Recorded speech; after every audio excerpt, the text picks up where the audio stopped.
Hi friends, welcome back to our channel Shantara electrical hub. Friend, आज का topic MOSFET based welding machine. आप देख सकते हो ये कैमल कंपनी का है, आर्क फोर्स 250 एम्पियर। इसमें प्रॉब्लम है, इसमें आउटपुट वोल्टेज दे रहा है। आप मीटर में देख सकते हो आउटपुट वोल्टेज दे रहा है 62.0। यहाँ पे देखिए स्पार्किंग भी हो रहा है, देखिए कम हो रहा है, देखिए कम हो रहा है, लेकिन कम स्पार्किंग हो रहा है। लेकिन यहाँ पे आप देख सकते हो एक 20 एक आर्क फोर्स 200 एम्पियर की में मशीन है, 20 एम्पियर सेट किया है। इसमें देखिए देखिए स्पार्किंग हो रहा है ज़्यादा। तो फ्रेंड मैं इसका पावर डिस्कनेक्ट कर दिया, फिर मैंने इसका फिजिकली ऑब्जर्वेशन किया, उसके बाद देख रहा हूँ। फ्रेंड देखिए, इधर देखिए एक कैपेसिटर ब्लास्ट हो गया इधर, और इधर भी आप देख सकते हो, इधर से भी देखिए, इधर देखिए एक कैपेसिटर ब्लास्ट हो गया। फ्रेंड मैं निकाल रहा हूँ। उसके बाद फ्रेंड इस वीडियो के अच्छी तरह से देखिए कि फ्रेंड आप इस वीडियो को अच्छी तरह देखना, क्योंकि यहाँ एक कैपेसिटर के बारे में ऐसे आप लोगों को बहुत कुछ नॉलेज मिलेगा।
फ्रेंड वीडियो को थोड़ा पॉज कर रहा हूँ, क्योंकि इस बोर्ड को निकालने के बाद फिर दिखाऊंगा। फ्रेंड देखिए, इस बोर्ड को मैंने खोल लिया, इधर से निकाल लिया। देखिए इधर कैपेसिटर, देखिए ये से ब्लास्ट हो गया, इधर भी देखिए ब्लास्ट हो गया। ये दो कैपेसिटर को चेंज करके तो मैं इसको चेंज करूँगा। देखिए इसको खोल रहा हूँ।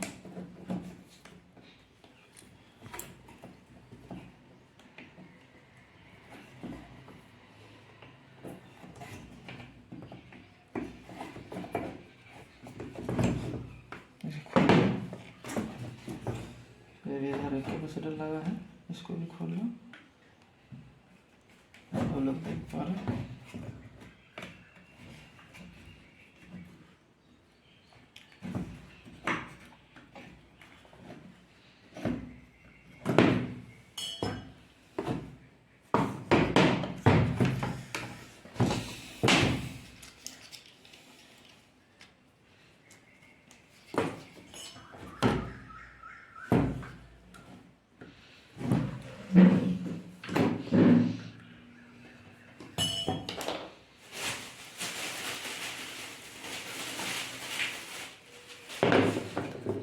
फ्रेंड आप इधर देख सकते हो 470 mAh 450 वोल्ट का है, कैपेसिटर है, डीसी कैपेसिटर है। अब इधर देख सकते हो, मैं अभी मार्केट से खरीद करके लाया हूँ 470 mAh 450 वोल्ट। इसको लगा दे रहा हूँ।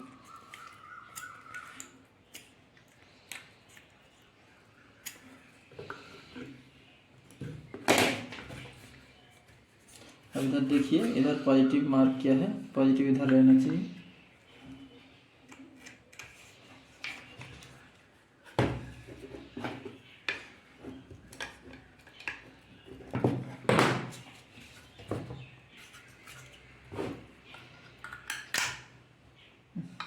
इधर देख सकते हैं, इधर पॉजिटिव मार्क किया है, पॉजिटिव इधर होना चाहिए।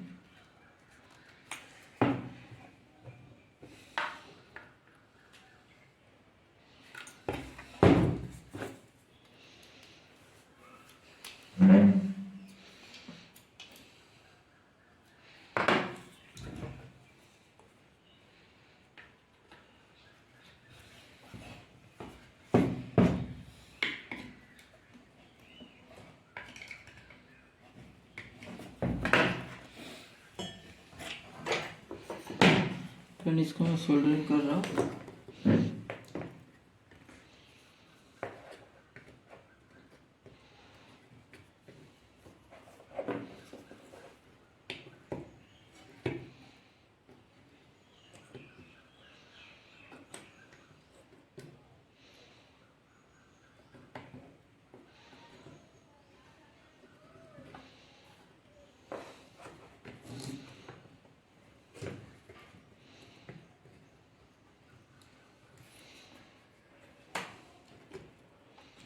तो यहाँ पे ज़्यादा सोल्डर देके अच्छी तरह से सोल्डरिंग करना।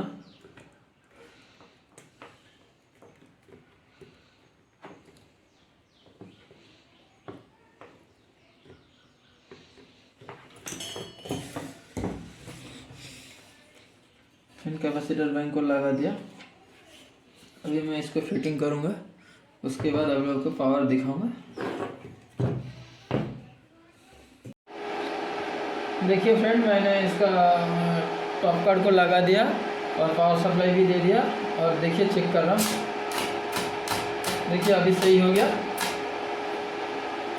फ्रेंड, ये वीडियो का बनाने का सिर्फ एक ही मतलब है, क्योंकि मेरे बहुत व्यूअर ने कमेंट किया किसी वेल्डिंग मशीन में 2 कैपेसिटर लगा रहता है, किसी में 4 लगा रहता है, किसी में 6 लगा रहता है। अब देख सकते हो इस बोर्ड में 6 कैपेसिटर लगा था। तो क्यों लगा रहता है? 2 में से तो कट चल जाता है, 4 में से तो चल जाता है, क्यों 6 लगा रहता है? फ्रेंड क्या है, यहाँ पे जो रेक्टिफायर का इनपुट में जितना वोल्टेज इन हो रहा है, अब इधर मेरे कैलकुलेटर में देख सकते हो।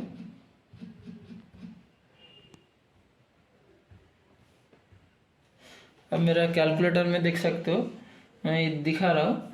अगर ये जो इसके यहाँ पर रेक्टिफायर में जो वोल्टेज इनपुट हो रहा है, मतलब पीटीसी के बाद रिले के बाद जो एसी इनपुट हो रहा है, अगर हम लोग देखेंगे 220 वोल्ट इनपुट हो रहा है, उसके साथ आप लोगों को √2 गुण करना पड़ेगा।